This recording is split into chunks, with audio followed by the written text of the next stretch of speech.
আসসালামু আলাইকুম রহমতুল্লাহ। প্রিয় দর্শক, আশা করি সবাই আল্লাহর অশেষ মেহেরবানি ও দয়ায় ভালো আছেন।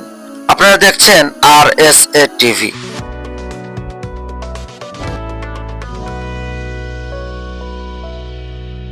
আশরাফুল মাখলুকাত বা সেরা সৃষ্টি হিসেবে আল্লাহ তাআলা বনু আদমকে সৃষ্টি করেন। এই বিষয়ে আল্লাহ তাআলা পবিত্র কোরআনে বলেন, ওয়ালাকাদ কাররামনা বানি আদম ওয়া হামালনাহুম ফিল বাররি ওয়াল বাহরি ওয়া রাযাকনাহুম মিনাত তাইয়্যিবাতি ওয়া ফাদ্দালনাহুম আলা কাসীরিম মিম্মান খালাকনা তাফদীলা। আল্লাহ তাআলা বলেন, আমি বনু আদমকে উচ্চ সম্মানিত করেছি, তাদেরকে স্থল ও জলপথে বহন করে নিয়েছি, তাদেরকে পবিত্র বস্তু সমূহ হতে খাদ্য দান করেছি এবং আমার বহু সৃষ্টির উপরে তাদেরকে উচ্চ মর্যাদা প্রদান করেছি। সূরা বনী ইসরাইল। এখানে প্রথমে কাররামনা শব্দ ব্যবহারের মাধ্যমে মানুষকে এমন কিছু বিষয় সম্মান দানের কথা বলা হয়েছে যা অন্য কোনো সৃষ্টিকে দেওয়া হয়নি, যেমন জ্ঞান, বিবেক, চিন্তা শক্তি, ভালো মন্দ, ন্যায় ও অন্যায়ের পার্থক্যবোধ, স্বাধীন ইচ্ছা শক্তি প্রয়োগের ক্ষমতা ইত্যাদি।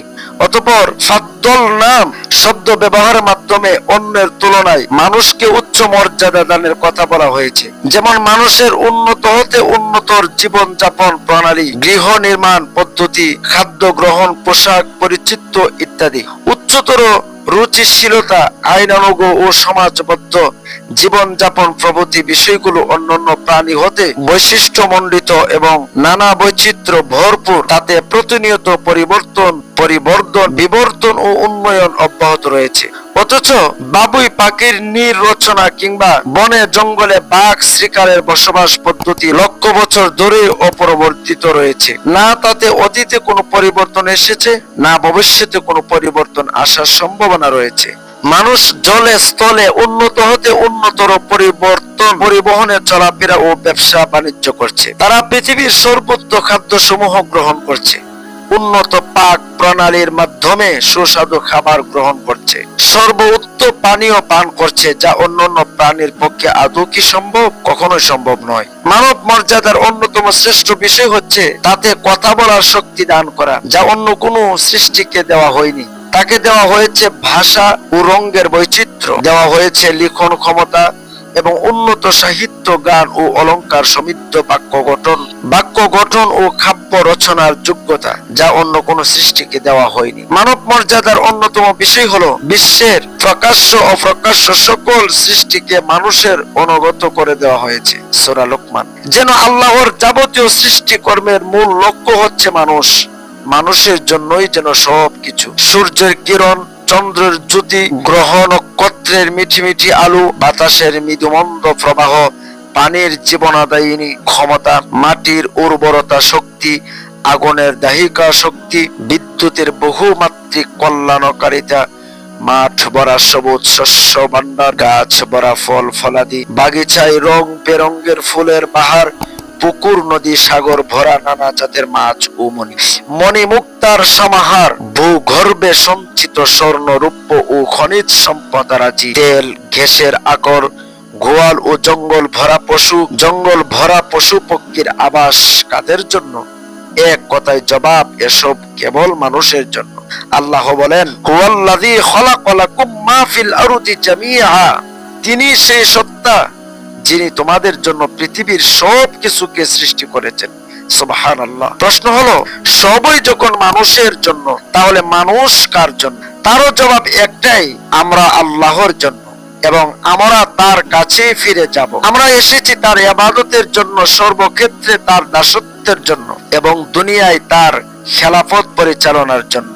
এই পৃথিবীতে যা কিছু আছে সবই আল্লাহর ইবাদতের রত, সবই একটি নির্দিষ্ট সময়ের জন্য, নির্দিষ্ট নিয়মের অধীনে পরিচালিত, সবই আল্লাহর অনুগত ও তার প্রতি সিজদায় অবনত এবং কেবল তারই গুণগানে রত। জগৎ সংসার পরিচালনার এই সুনির্দিষ্ট নিয়মটাই হলো দ্বীন।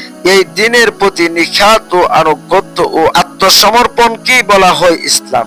এজন্য বলা হয়েছে, ইন্নাদ দীনা ইনদাল্লাহিল ইসলাম, আল্লাহর মনোনীত ধর্ম হলো কেবল ইসলাম। ইসলামের দুটি দিক রয়েছে, একটি হচ্ছে প্রাকৃতিক আর একটি হচ্ছে মানবিক। প্রথমটি সমস্ত বিশ্ব প্রকৃতিতে পরিব্যস্ত, সেখানে সবকিছুর সরাসরি আল্লাহ কর্তৃক প্রাকৃতিক নিয়মে পরিচালিত, যে নিয়মের কোনো ব্যতিক্রম নেই আল্লাহর বিশেষ হুকুম ব্যতীত। দ্বিতীয়টি হচ্ছে মানবিক জীবন পরিচালনার ব্যবহারিক নীতি নিয়ম, যা আল্লাহর যুগে ব্যবহারিক নীতি নিয়ম যা আল্লাহ যুগে যুগে নবী রাসূলদের মাধ্যমে পাঠিয়েছেন। একে বলে ইসলামী শরিয়াত, যা আদম আলাইহিস সালামের মাধ্যমে শুরু হয়ে শেষ নবী মুহাম্মদুর রাসূলুল্লাহ সাল্লাল্লাহু আলাইহি ওয়াসাল্লামের মাধ্যমে শেষ হয়েছে, পূর্ণতা লাভ করেছে। উল্লেখ্য যে আবিধানিক অর্থে বিগত সকল নবীর দিনকে ইসলাম বলা গেলেও পারিভাষিক ভাবে শেষ নবীর নিকটে প্রেরিত সর্বশেষ ও পূর্ণাঙ্গ দিনকে কেবল ইসলাম বলা হয়। আল্লাহ বলেন, ফাআকিম ওয়াজহাকা লিদ-দীনি হানিফা ফিতরাতাল্লাহিল্লাতী ফাতারান নাস আলাইহা লা তাবদীলা লিখালকিল্লাহ যালিকা ad-দীনুল কাইয়্যুম ওয়ালাকিন্না আকসারান নাস লা ইয়ালামুন। আল্লাহ তাআলা বলেন, তুমি তোমার চেহারাকে দ্বীনের জন্য একনিষ্ঠ করো, এটাই আল্লাহর ফিতরাত, যার উপরে তিনি মানুষকে সৃষ্টি করেছেন। আল্লাহর সৃষ্টির কোনো পরিবর্তন নেই, এটাই হলো সরল ধর্ম, কিন্তু অধিকাংশ মানুষ তা জানে না। উক্ত আয়াতে আল্লাহ তাআলা অপরিবর্তনীয় দ্বীনের প্রতি মানুষের দৃষ্টি নিবদ্ধ করতে বলছেন।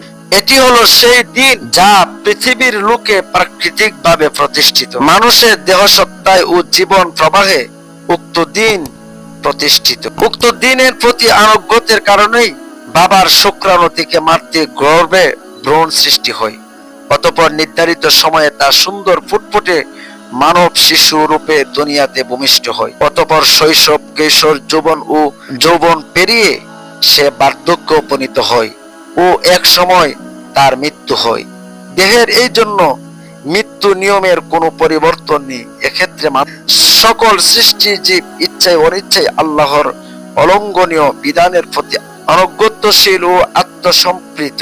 এটাই হলো ইসলাম, এর প্রাকৃতিক দিক, যা মানতে প্রত্যেক মানুষ বাধ্য। মানুষের দেহ তাই প্রাকৃতিক নিয়মের অধীন, কিন্তু জ্ঞানের দিক দিয়ে সে স্বাধীন, সে তার জ্ঞানকে স্বাধীনভাবে প্রয়োগ করতে পারে। মানুষের বাহ্যিক আকৃতির শ্রেষ্ঠত্বের সাথে তার আত্মাধিক দিকের সংযোগ এক অসাধারণ ব্যাপার, অথচ বিশ্বলোকের অন্যান্য সৃষ্টির বাইরের দিক ও ভিতরের দিকের মধ্যে কোনো পার্থক্য নেই।